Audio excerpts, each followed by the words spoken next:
এই জন্য আমি যুবকদের বলে যাই, বিবাহ করার আগে হাজার বার বলে গবেষণা করবা, চিন্তা করবা। একটা গরিবের মেয়ে বিয়ে করবা, একটা রিক্সা চালকের মেয়ে বিয়ে করবা, সেই মেয়েটা নামাজি কিনা, সেই মেয়েটা পর্দায় থাকে কিনা, সেই মেয়েটা কোরআন পড়তে পারে কিনা। এমন আদর্শবান একটা মেয়ে, প্রয়োজন হলে কালো মেয়ে বিয়ে করো, প্রয়োজন হলে একটা ন্যাংরা মেয়ে বিয়ে করো। যে মেয়েটা আদর্শবান, পর্দা করে চলে, ইসলামের বিধান মেনে চলে, এমন একটা মেয়ে যদি তোমার জীবন সঙ্গিনী হয়, দেখবা বাবা তোমার সংসারের মধ্যে শান্তি, শরীয়তের জিন্দেগির মধ্যে শান্তি আর শান্তি ফিরে আসবে। যারা বলেন ঠিক কিনা?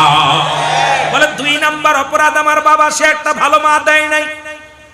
তাহলে এখন আমাদের দেশের যুবকরা দেখা যায় অধিকাংশ চেহারা দেখে পাগল হয়ে যায়। আগের যুগে বলছে জাতির মেয়ে কালো ভালো, নদীর পানি ঘোলা ভালো। এখন মা বাবার হক